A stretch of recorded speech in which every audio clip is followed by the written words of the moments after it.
Again, tutuloy natin yung ating theme for this month. Sino pa nakakaalala nung ating theme for this month? Ayan. Faith at work. So, last month, ng April, faith at home. Ngayon naman, faith at work or discipleship in our workplace. Ayan. Pero yun nga, as a reminder, ay huwag natin kakalimutan yung ating discipleship at home. Hindi dahil natapos na yung month ng April, tapos na rin yung ating discipleship at home. So, let's continue yung ating devotion. Ang target natin is once a month. So, nagagawa ba natin? So, like April, I think, nagawa natin. So, May, dapat magawa natin yon. And then, as we move on, dapat ay ang target natin, hindi lang siya maging once a month, but maging twice a month na, twice a month, or maging weekly na in pagdating ng 2026. Pero kung hindi natin nagagawa o hindi natin gagawin, ay wala tayong progress.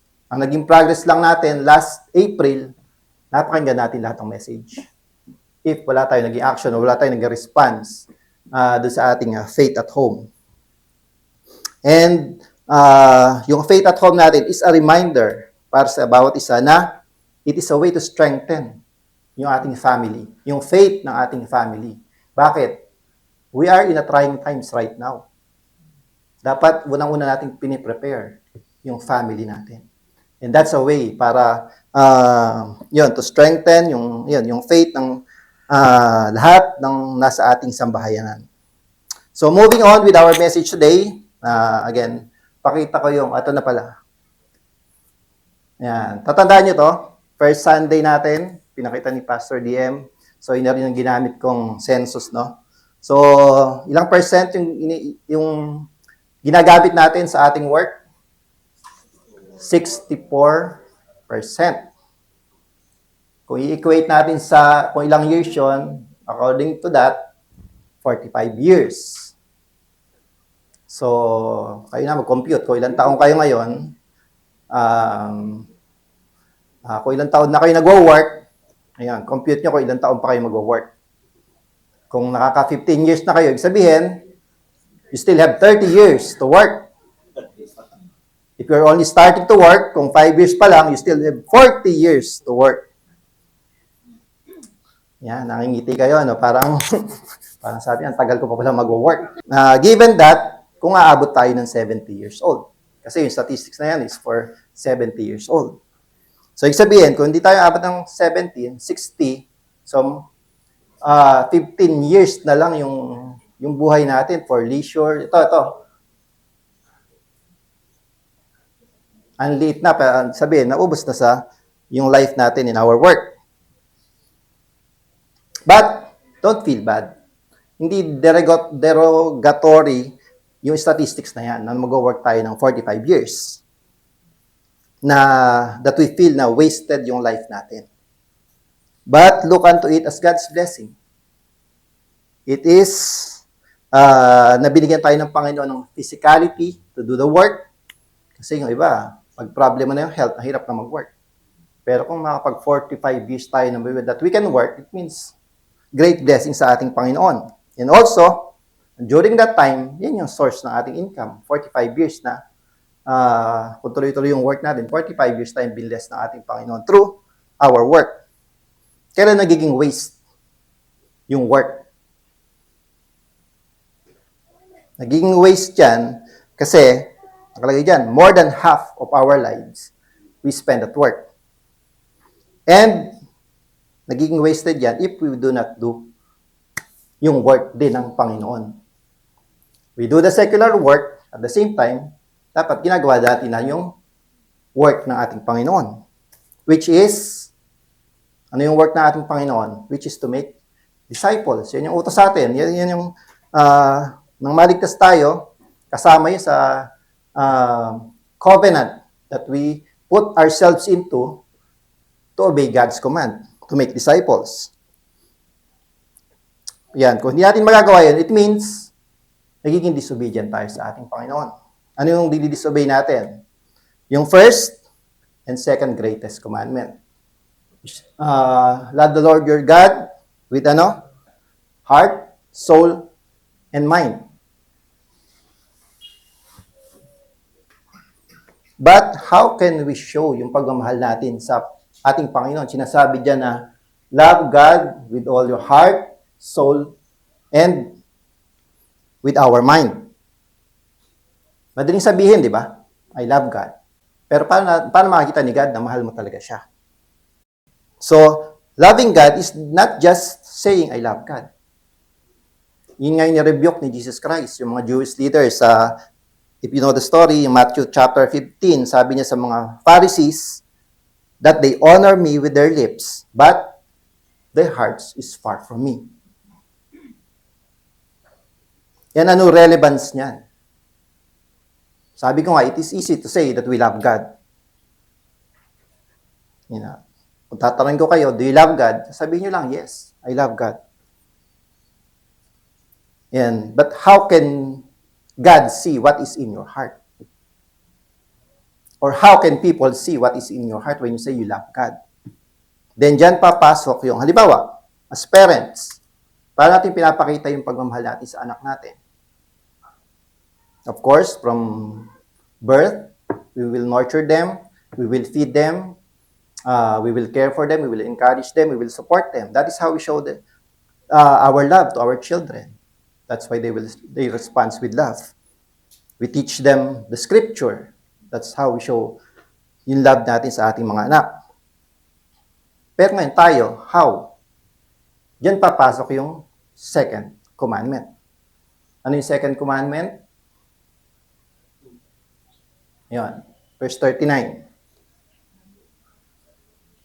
Love your neighbor as you love yourself.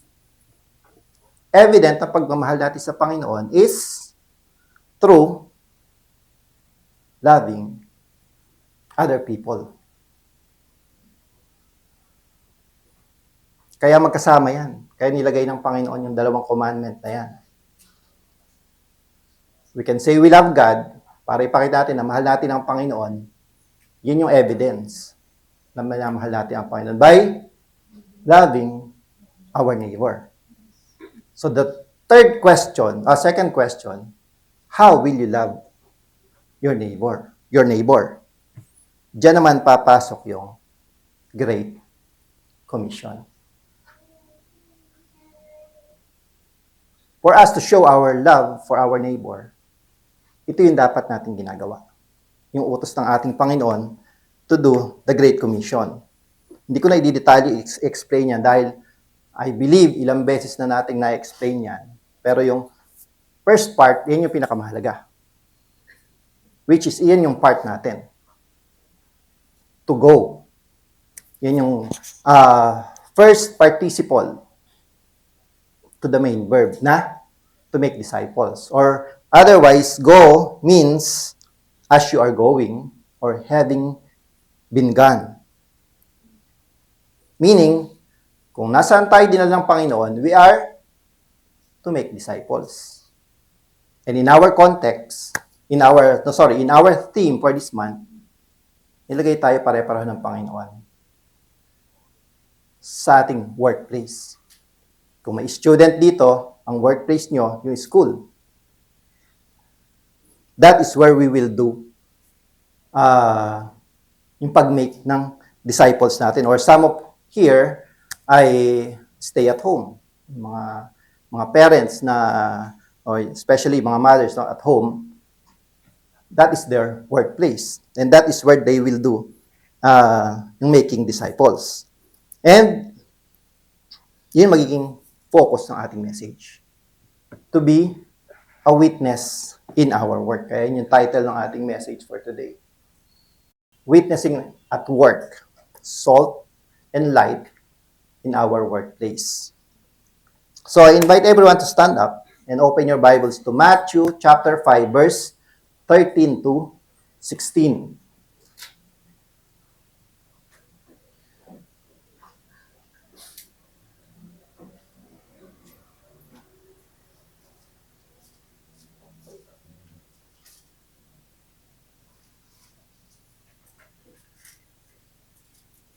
Okay, Matthew chapter 5, verse 13 to 16.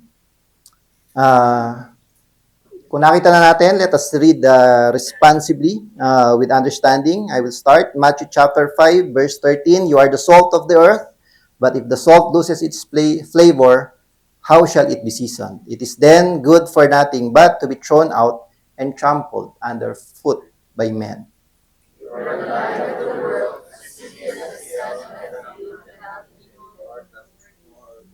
Nor do they light a lamp and put it under a basket, but on a lampstand, and it gives light to all who are in the house.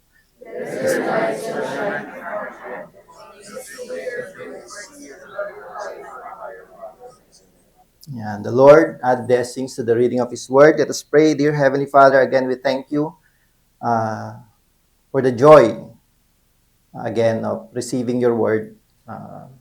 Bless it in our hearts, bless it in our mind and our soul, O God, to give us comfort, to give us strength, to obey your commands, to rebuke us, and to renew us, to bless us, O God.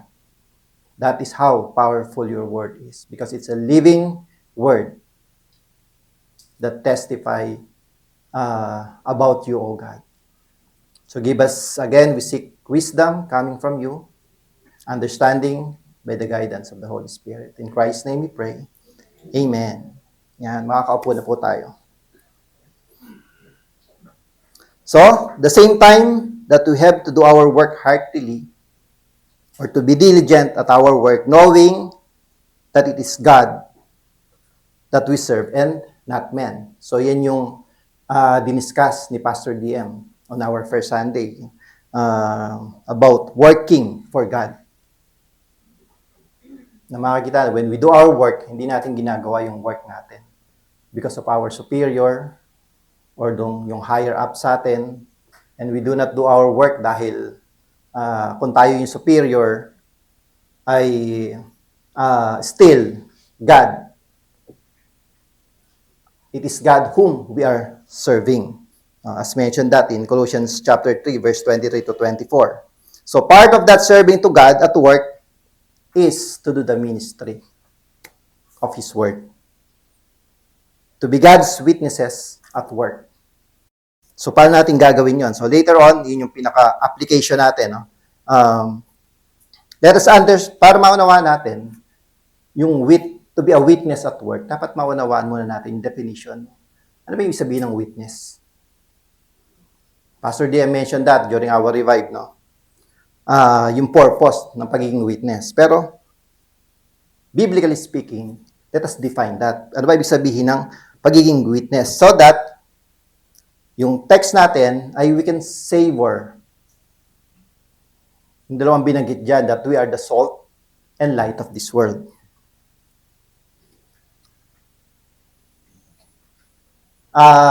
Witness. According to Acts chapter 1, verse 8, nandiyan ba yun? Ayan. But you shall receive power when the Holy Spirit has come upon you, and you shall be witnesses to me in Jerusalem, and Judea, and Samaria, and to the end of the earth. Sinabi ni Luke that we will be witnesses. So, sino yung mga magiging witnesses na yan? All the believers, all the Christians, or all those who profess that Jesus Christ is their Lord and Savior. Sila yung gagawa nito, yung pagiging witness. So, let us define that. Ano ba yung sabihin ng witness na binanggit ni Luke in Acts chapter 1, verse 8? So, in Greek, it is martus. Meaning, witness. Pero, bakit nag-transition siya sa definition na yung pagiging witness is a martyr? Kasi when we say witness, alam natin someone who testifies. Parang, it's a different meaning of being a martyr. So let us see why did Luke uses this word, kung bakit nag-transition ng isang witness to being a martyr. In Collins Dictionary, they defined witness as someone who appears in a court of law to say what they know about a crime or an event. So that is how the world defines a witness. So mostly, yung witness na word, ginagamit yan sa court. or doing some legal documents para mag-witness tayo, just like marriage. Kailangan may witness dyan habang nagsasign yung mag-asawa kasi para makita, baka mamaya maling pangalan yung ilalagay. Okay, but biblical speaking, yan. In early Christianity, ang definition ng martus, na binanggit natin na Greek word, sabi diyan, it is a term used to describe the apostles and followers who shared their first-hand testimony about the life, teachings, and resurrection of Jesus Christ. According to Basil Grafas, ito yung pseudonym niya, he is a missionary, pero gumamit siya ng pen name. Hindi yan yung actual na name niya. Hindi ko lang na-research kung ano yung actual name niya. So, that is how he defined yung pagiging witness.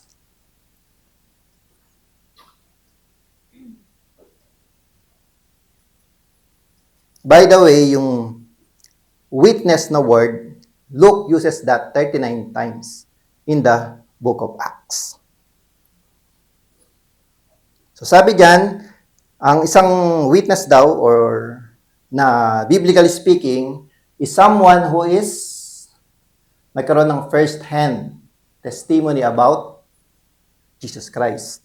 If you will remember, or if you will open your Bibles to 1 John chapter 1, verse 1 to 3, yan yung ine-emphasis ni Apostle John.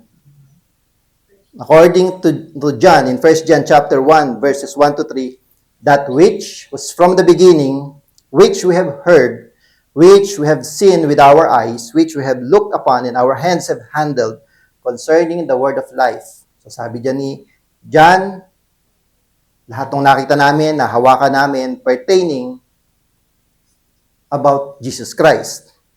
The life was manifested, and we have seen and bear witness and declare to you that eternal life which was with the Father and was manifested to us. And verse 3, yan yung sinabi yung definition ng pagiging witness, that which we have seen and heard, we declare to you. So sabi niya, sa witness ng ating Panginoong Jesus, yun ang dinideclare namin sa inyo. To what we see, what we touch, what we have looked upon, what our hands have handled concerning Jesus, yan yung dinideclare namin sa inyo. Wala kaming dinadagdag, wala kaming binabawas. To whatever we witness about God, about Jesus Christ, that is what we declare to you. Same thing, Peter said that in 2 Peter chapter 1, verse 16. But to look, sorry, masama yung pagkakadugtong nung word na yun. But according to Luke, ayan, baguhin ko na, this is not the only meaning of being a witness in his usage in the book of Acts pertaining to, ayan, so, paano nag-transition, tinatanong ko paano nag-transition pagiging witness to being a martyr? So, the same thing, no? Yung definition ng witness, ito pa rin. Hindi na bago yan. The apostles, the disciples, or us, i-declare natin what we have sa atin, although hindi natin na-witness physically si Jesus Christ, naging witness tayo sa Word. And that is what we believe in. At yun din yung dinideclare natin sa ibang tao as witnesses of God. So, hindi na bago yan. Nadagdag lang ito nung nag-transition na kung bakit nag-transition pagiging witness na defined as a martyr. A witness is accountable before God to state the truth and if necessary to seal the testimony with life itself. So nakita niyo na kung bakit yan ang ginamit na definition ni Luke of being a witness. It means we will declare Jesus Christ to what we know about Jesus Christ. Even to the point na hindi mababago yung testimony natin, even if we are persecuted, even if we are lalo na kung aabot tayo dun sa life to life na. Now, we have to choose between Jesus and our life. That is what being a witness is. Because if you will read the book of Acts, the whole book of Acts, it is the glory of the church. Nakikita natin dyan yung beginning ng church, and how it grows, and how it is spread throughout the world during that time. But it is also the story, a sad story, because in there we will read how the apostles have died, how they have martyred. Kaya yun yung ginamit ni Luke na word, ginamit ni Luke na meaning ng witness. Naaabot sa point of martyrdom, yung pagiging witness na isang disciple ni Jesus Christ.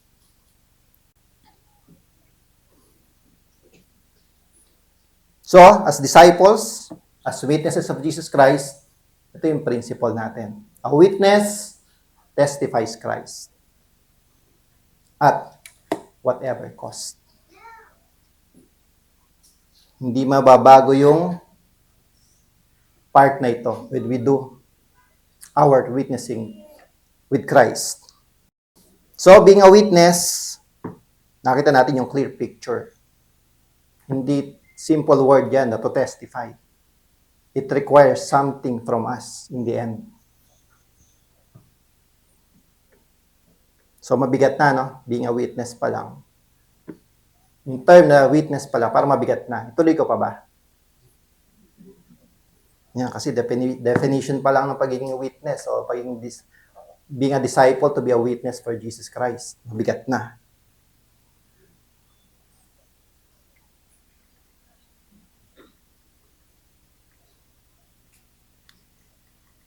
Nag-freeze yata.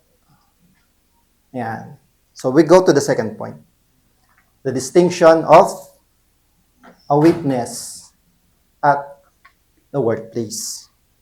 So to be an effective witness, kailangan daw maging distinct tayo. That in our workplace, nakita tayo na we are really apart from the rest. To be that, para maging apart tayo, to be distinct sa ating, when we are in our workplace, may dalawang elements na binanggit. Si Matthew, doon sa ating text, Matthew chapter 5, verse 13 to 16. Anong elements yun? The elements of salt and light. Yan. Yan. So, ito yung dalawang elements. Verse 13, sabi yan, you are the salt of the earth. And then, in verse 14, you are the light of the world.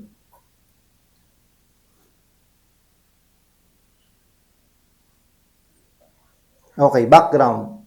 Nung Matthew chapter 5, Jesus is where during this time? He is in a mountain in Galilee, beside the Sea of Galilee. So, in yung setting. So, imagine niyo dagat, then mountainside, no? Dito nangyari yun. Which is Matthew chapter 5 to 7. This is the Sermon on the Mount na tinatawag. Then, binanggit dyan yung salt and light. What is the usage of salt during the time of Jesus Christ? Well, hindi rin naman nalalayo on how we use salt today. Sabi dito, to preserve perishable food like meat and fish, enhance flavor, purify and disinfect wounds. So, ginagamit pala yun sa dati to purify and disinfect wounds, no? During those time. Pero sa ngayon, still, hindi ko alam, no? Medical speaking, hindi ko alam kung siguro, ginagamit pa rin. Ayan. So, salt is, yan, hanggang ngayon napakahalaga ng salt. Kaya nga may salt tayo sa church, di ba? Ganun kahalaga yung salt. Ayan. So, yan, still ginagamit yan to preserve foods. And, yun, especially pag nagluluto tayo, hindi pwedeng walang asin. Kasi parang, sobrang bland ng pagkain pag walang asin. Then, yung second element, light. Ano ba ginagawa ng light? Pag tinurn off natin yung light dito, madilim. It means it provide illumination in darkness. It expose what is in the dark. Kaya nga nakikita nyo, nagaganda ang mga mukha natin pare-pareho kasi na-expose because of the light. Yung mga expert, professional na sa camera, no, alam nila kung paano gamitin yung light. To give hope in the dark. To provide clear path in dark places. So, yun ang ginagawa ng light. Ang sabi dyan, Jesus Christ describe us being a witnesses of God to be the salt and light of this world.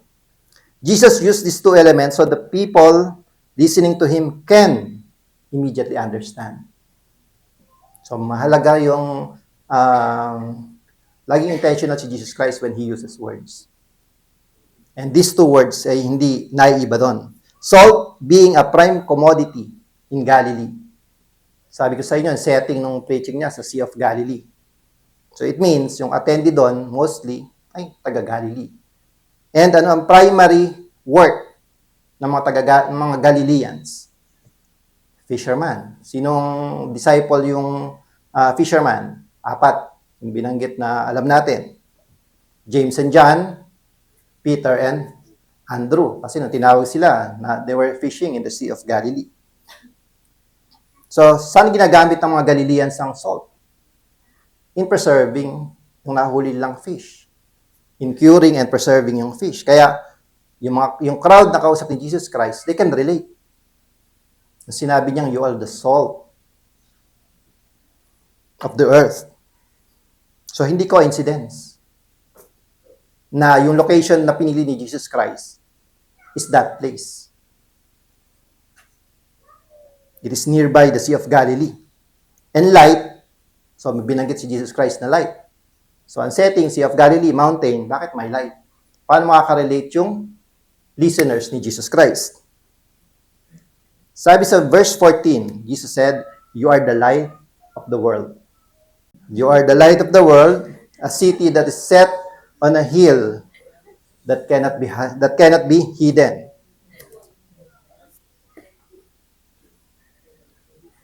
Ayan. Ito yung commentary ni Mondrell. Yan, according to Mondrell, not far from this little hill where Jesus taught is the city Safed, supposed to be the ancient Betulia. It stands upon a very eminent and conspicuous mountain daw and is seen far and near. So may we not suppose that Christ alludes to the city in these words of his, a city set on a hill cannot be hid. So from the place now where Jesus Christ is teaching, there's a small city, actual city that is situated in a higher place or in a hill or a mountain. So the listeners can relate to that because during nighttime, they can see that city glowing. So yun yung context noon. That's why Jesus Christ mentioned that to those listeners kasi alam nila. Alam natin, hindi pa pag city, halos almost, hindi lang almost, talagang 24 hours.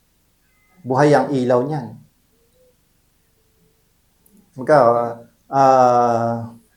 Malalaman mo kung nasaan ang city during the night time kasi sobrang liwanag na isang city. So that's why they can relate. They can relate onto that. Given the purpose of these two elements, we can now all agree. So binanggit ko yung definition kanina kung what is the usage of salt and light. Given the purpose of these two elements, we can now all agree that the salt and light are what we call transforming agents. Meaning, as being a witness, we will become also a transforming agent ng ating Panginoon. Or, gagamitan ko na ng bagong term dito sa ating situation ngayon, na we are influencers. Hindi natin alam, influencer tayo, di ba? Ang alam lang natin mga influencer, yung mga nag-TikTok, yung mga nasa FB na pinapanood natin, yung mga Reels. But, as Christians, we are influencers. Na dapat we should have an impact to the people around us or pertaining to our team. May impact tayo dapat sa ating mga co-worker. Or sabi ko, kung nasa school, sa ating mga classmates, or at home, sa mga kasambahay natin. Dapat nakikita sa atin yun. That we are really salt and light of this world. The difference lang, yung mga present day influencer na nating napapanood, ay they have to create worthy scripted videos. So lahat ng pinapanood natin ng mga influencer, hindi basta humarap sa camera yan, game na. Naka-ready na. Kumbaga, impromptu lang, I can do these videos. Maybe some, yung mga professional na, pero hindi lahat. Making a video as an influencer takes a lot of preparation. Lahat ng nag-revive, na-experience nyo yan, gumawa kayo ng commercial. Commercial ba? Tama ba commercial ba yung pinagawa natin? Di ba? Di ba? Ang hirap, di ba? What happened to that during that time? So, kailangan you prepared all na dapat maging smooth yan. As we prepare those mga videos, malinaw naman, di ba? Yung mga videos natin.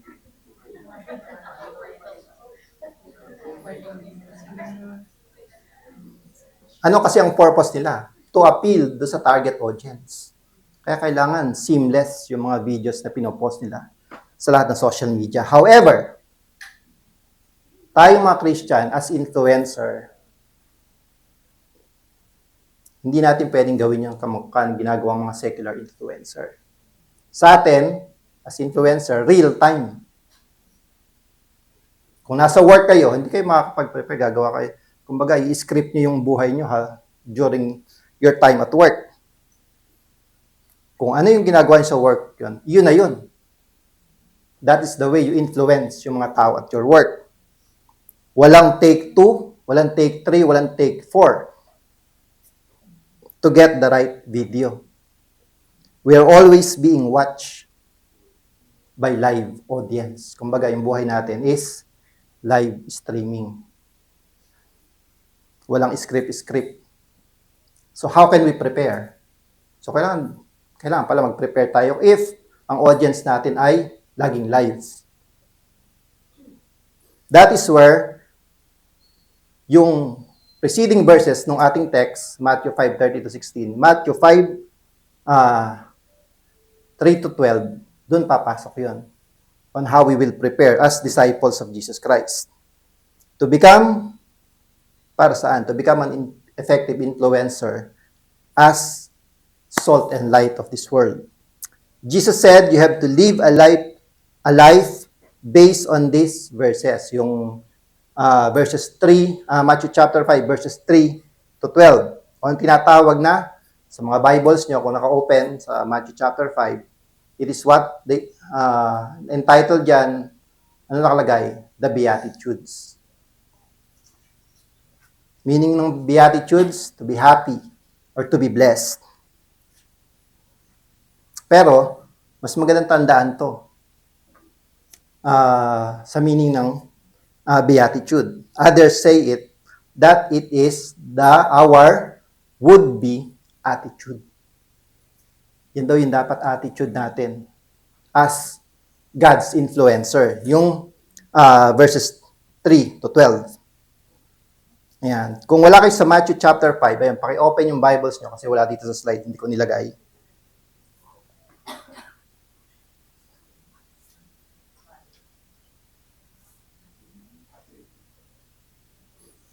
Ayan.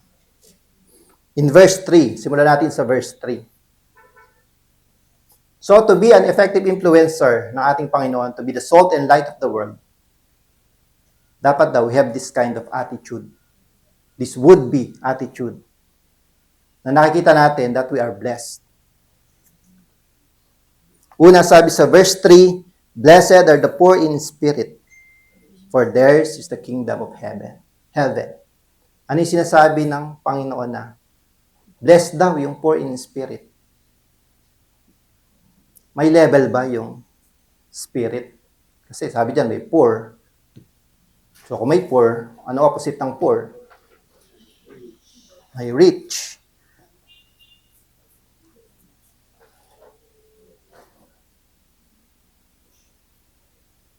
Being poor in spirit, it means that we are sinful, we are rebellious, and completely lacking the moral virtues needed to commend our God. So yun daw yung ibig sabihin ng being poor in spirit. So bakit it was blessed? So these people are those who acknowledge and repent of their sins. Diba? Yun ang ginawa natin. When the gospel came to us, na-realize natin na we are sinful, we are rebellious. So yun yung category natin. Before we know God, napaka-poor ng spirit natin. Then nung nakilala natin si God, naging 5. Yan. So, sabi yan, blessed are the poor in spirit, for theirs is the kingdom of heaven. Hindi itinatanggi ng Panginoon sa mga tao na who acknowledge that they are sinful, that they are rebellious, in those who come to God.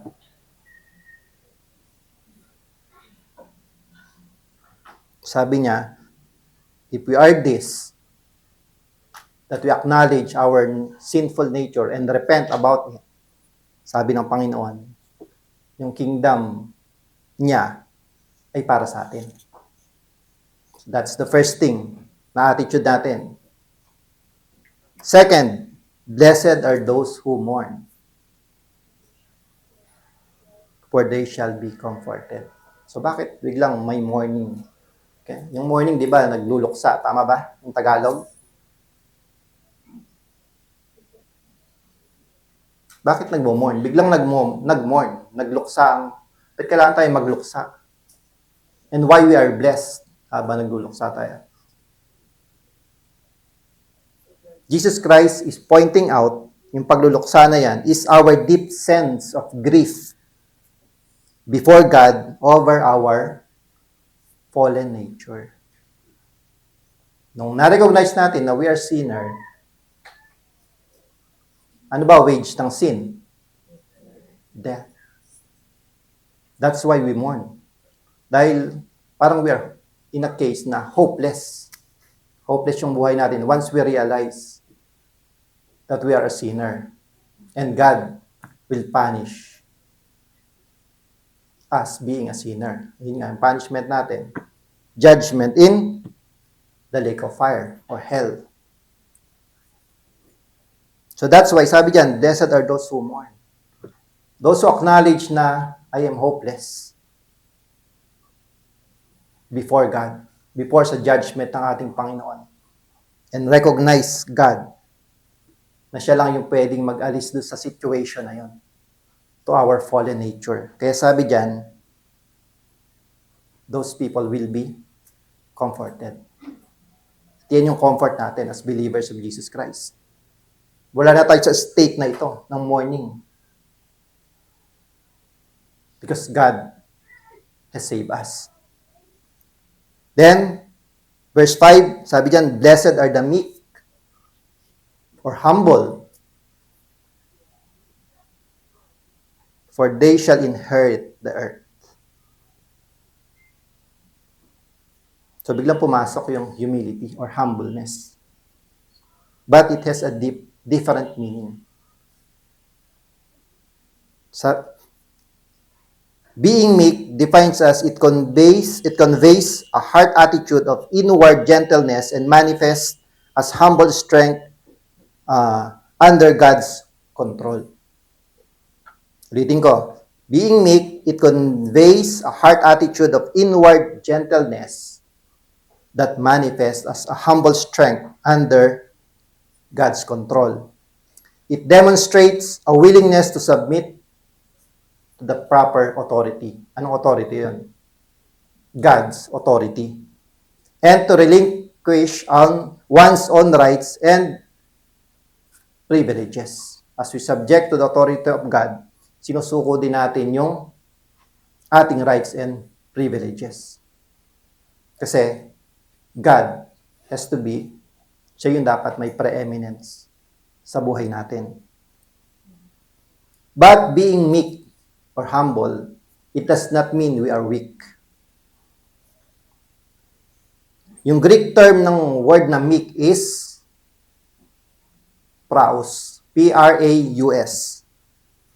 Ano ibig sabihin nun? It referred to a wild horse that is being tamed, describing immense power that is disciplined and kept under control. Have you seen a wild horse? Siguro sa mga movies, no? Nakakita tayo. And they have to be tamed para makontrol mo ito. Pero that does not mean na it loses its strength. Under control lang. And that is who we are now. Although we are, the world will see us as humble believers, humble Christians. But within us, there is strength, there is power. Acts 1:8, we receive the power of the Holy Spirit. Ang sabi dyan, we will inherit the earth. Because of that characteristics of the believers, we will inherit the earth. Not inherit yung system ng mundo. But, para yung mundo ay makita yung reality to what is in us. To what we believe in. Makita yung faith natin towards Jesus Christ. That is what it means by inheriting the earth. That the world will see us, and by looking at us, as salt and light of this world, makita nila si God. And then, yung mga kasunod na verses dyan, from verse 6, 7, 8, and 9, hanggang 10, ine-emphasize lang na lahat ng blessings na yan, yung pagiging, yung poverty ng spirit natin, yung total depravity natin, about sin, about our life, and being meek, ito yung kumakailangan natin. Ito yung marireceive natin from God. From verse 6, sabi dyan, blessed are those who hunger and thirst for righteousness, for they shall be filled. Blessed are the merciful. So, all of these things are self-explanatory. That we will receive all of those things sa ating Panginoon. And this is the way we should live our lives. The beatitude kind of life. And sabi dyan, this is how we should influence the world by living this kind of life towards God. So kung papasadahan nyo, ulitin yung verse 3 hanggang 12. Madali ba? Hindi madali, pero we can do it. According to Jesus, as my disciples, you have to live this kind of life. As influencers, dapat daw, ganyan yung klase ng buhay na makikita sa atin.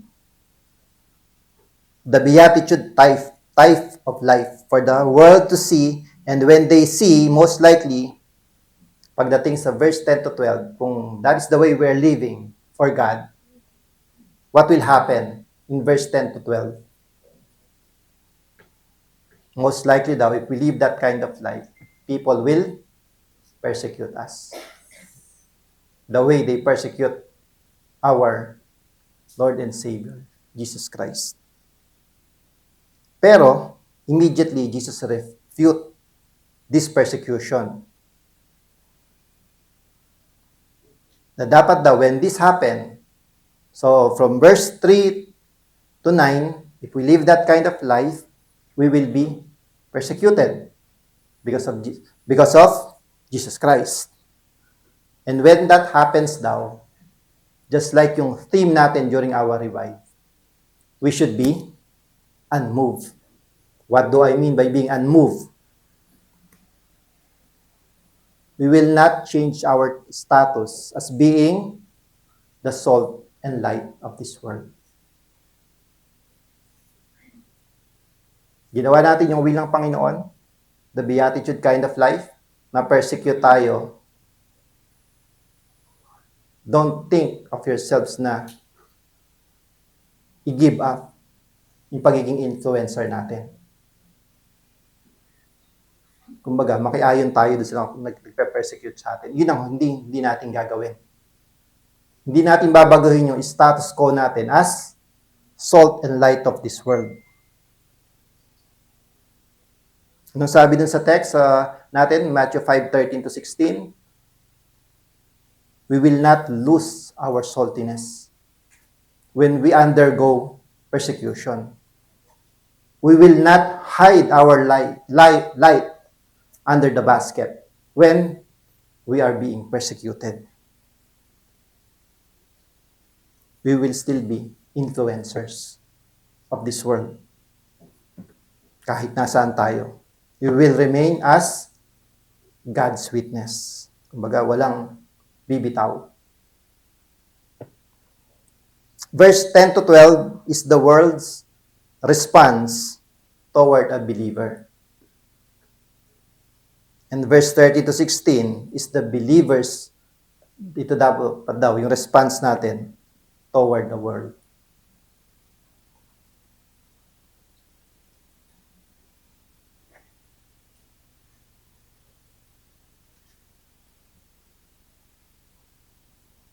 So what principle we can take out from this? Disciples influence the world by living as visible reflections of God's reality and righteousness. That is how we should live. Na nagre-reflect sa atin. Sabi nga kanina, dapat nakikita. Hindi nakikita yung greatness natin. Dapat, as influencers, as salt and light of this world, as salt and light in your workplaces or in the school or at home, dapat ito tayo. Visible reflection of God's reality and righteousness. To live that beatitude kind of life. Sabi ko kanina, hindi ganun ka openly we can do that in our situation, in our workplaces.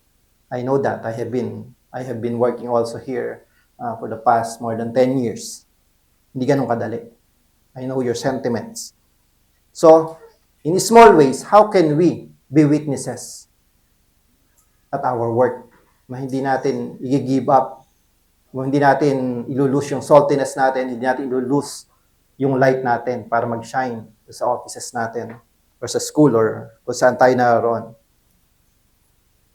So there are directives na pwede natin gawin as witness in our workplace.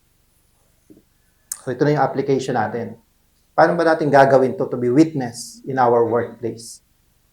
Of course, hindi agad-agad we will go in our workplace after this preaching sa Monday. Pagpasok natin, may papasok pa ba ng Monday dito o naka-holiday na lahat? Yun, sana all, no? Yung mga naka-holiday na ng Monday. Yan. Ayan, nagko-complain na eh. Dahil hindi pa nakasama yung Monday sa holiday. What are some things that we can do to be witnesses at our workplace? Yan. Una, pray. What you should pray for? Pray for your company. Kailan nyo gagawin mag-pray? Anong ginagawa nyo pagdating nyo sa work? Ha? Kakape. I-open kung desk job, open ang computers. Siguro. Or kung maagang nakarating, medyo ano muna, relax muna. Yung iba, sa mga kababaihan, siguro mag-aayos muna ng PES. Yan. Or other things. Pero dapat baguhin natin. Kung gano'n yung ginagawa, baguhin natin. Pagdating ng office, para maging effective witnesses tayo, start by praying. You can pray for, lalo-lalo ngayon, pray for your company. So pray for your company na hindi totally be affected ng what is happening. Pray for your co-workers. Sometimes may makakausap kayo dyan na co-workers, may problema sa pera, problema sa family, problema maraming pwede nyo ipag-pray sa kanila. You can ask them. Pray for them.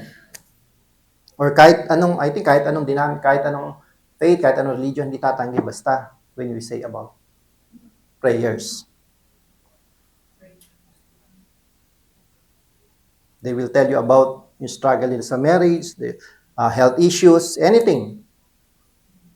Pray for them. Pray for yourself also na hindi kayo ma-infect to whatever is happening within the office. If may opportunity, if may time, yung pangalawa, read your Bibles. Kung may break time at pwede nyo isingit, na nakikita kayo that you're diligently. I think allowed naman, di ba? Yeah. Pwede nyo naman gamitin yung inyong phone, may mga apps dyan ng Bibles. Pero as much as possible, kung ito ang magagamit natin, mas maganda. Kasi nag-witness na tayo just by reading this. Pangatlo, be honest. Be diligent in your work. Yun na yung diniscuss ni Pastor DM. So, hindi ko na iisa-isahin ulit. Be honest, how do you do your weekend? Pag tinanong kayo, kumusta yung weekend nyo? I went to my church. We prayed, we worshiped. Kwento nyo, what happened in your weekend? Nag-absent ako sa church.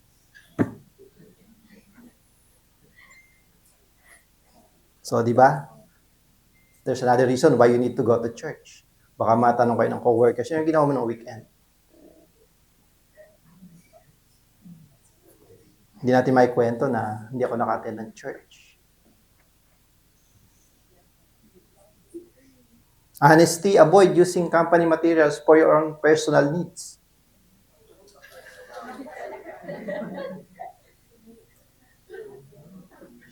Kasi kung nakikita kayo ng co-workers nyo, ganun ginagawa nyo, anong difference nyo sa kanila? Sabi nga natin, to be a witness, you have to be set apart sa kanila. Even small things, paperclip, basta pag-aari ng company. Ballpen, yan. Itong pangatlo, yan. Do we do this at work? Visibly pray when eating.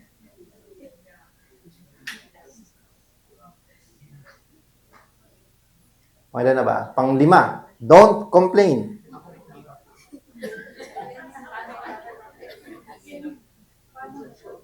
Pag late ang sweldo, don't complain. Sabi nga ni Dokoy nung kwentuhan namin sa Revive. Ayan, maraming kwento si Dokoy eh. Pag marami makupulot na kwento dyan. Sabi niya, nung bang tinanong ka, nung ikaw ay in-interview, may kasama bang kayong pinag-usapan salary? Di ba? Sabi ko lang, kailangan ng trabaho. So, bonus lang yung salary, kaya huwag ka na nagko-complain. Trabaho lang yung pinunta natin nung nag-apply tayo. Kung yung mga kasama sa office nagko-complain about mismanagement, about ugali o amoy nung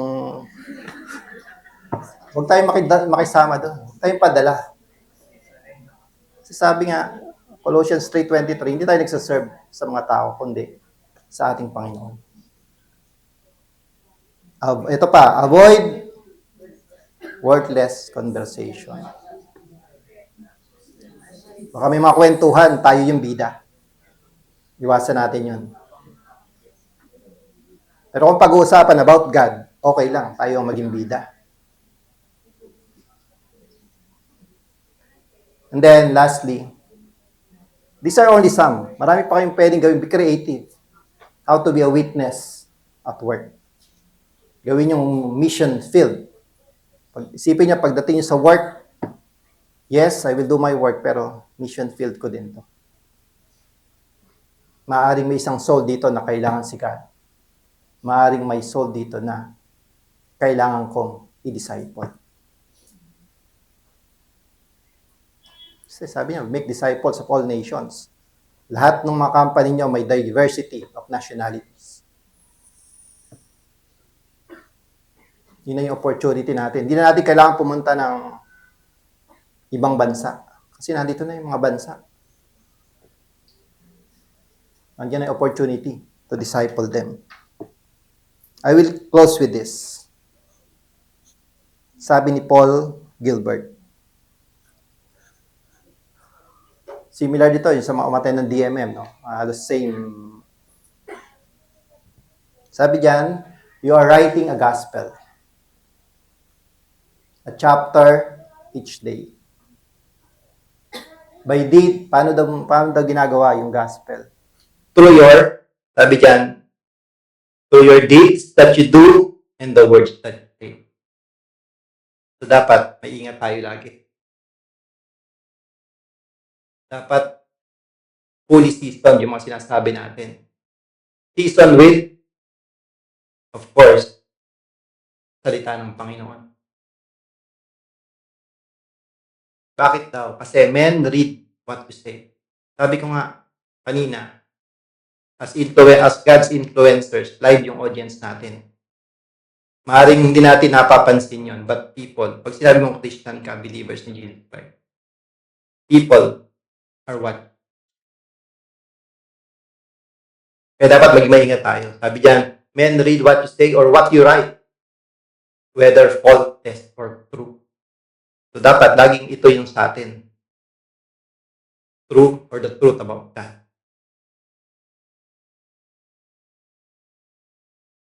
Sabi diyan, say what is the gospel according to you.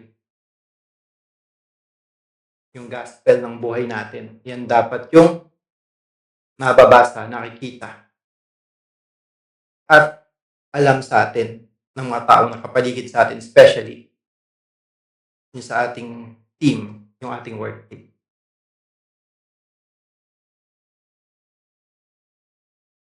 To bear these things in mind pag nasa workplace natin tayo. 45 years, naguguguli natin sa ating workplace. Pag natapos yung 45 years na yan, at wala tayong nagawa to make disciples, to be a witness in our work, ay, wasted life.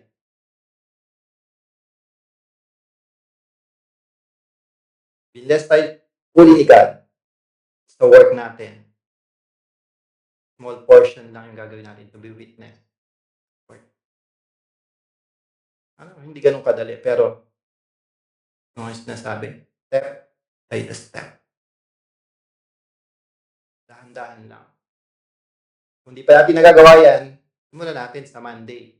Lahat ng papasok. So, yung naka-holiday na, next week, simulan nyo June 1. Okay, in our course, sabi nga namin, ang team natin is discipleship at our workplace. So ito yung pwede natin, ito yung gagawin natin. At kayo mga nag-work, ito yung gagawin natin.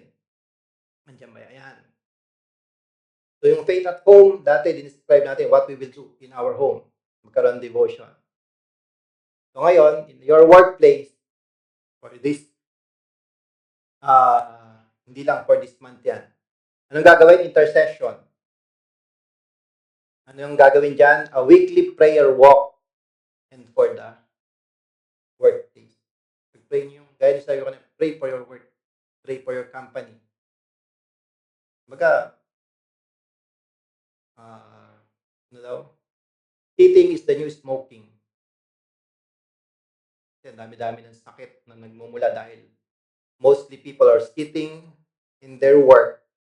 Ilang hours? 10 to 12 hours at work, sitting, and there's a great impact sa health ng bawat isa.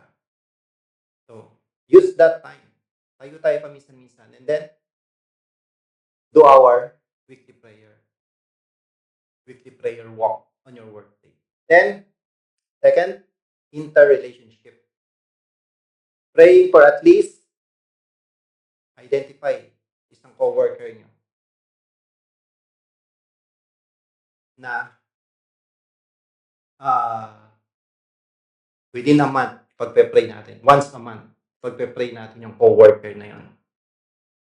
Then, yan, magkaroon ng intentional invitation. Share a meal that will lead to redemption. Conversation. So, yun yung task natin sa ating workday na kailangan natin gawin.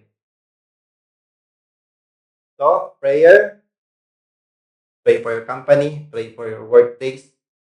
Then, mag-target tayo ng isang coworker na ipagpe-pray natin. That will lead. Ito yung purpose natin. Mauwi dito. And at the same time, makapag-witness tayo sa kanila and share the gospel. Yan, kunan nyo ng picture. Sayang yung magagandang pixel ng camera natin para ma-remind tayo kung ano yung gagawin natin sa work natin when we go back to our workplace. Hope and pray. Lahat ng natutunan natin. Yung kaninang directives na binanggit ko, gamitin nyo yun na mag-lead to for them na mag-lead para magtanong sa inyo. Why are you praying? Bakit ganyan ka sa company natin? Ba't kami lahat nagko-complain, ikaw hindi? Pagkakataon yun to inject your faith. Those directives kanina na binanggit ko, use those things to create opportunities para mauwi sa pag-uusap niya about your faith, about Jesus Christ. Amen? Parang ayaw.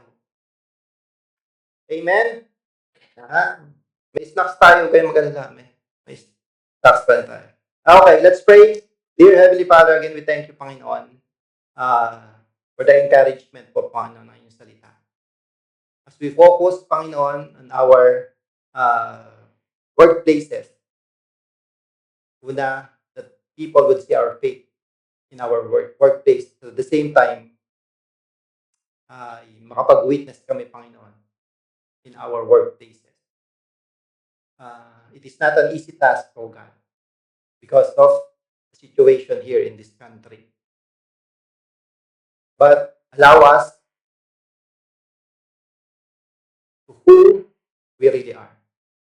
Your salt and light of this world. To be the influencer you created us. Give us the courage, the wisdom, and give us the heart na mag-commit po, Panginoon, sa inyo as we return to our workplaces, that there is joy in our hearts, Panginoon, as we do this. To live a beatitude kind of life na makita ng mga tao na kapaligid sa amin. Thank you, O Lord. Thank you for the blessing. In Christ's name, amen.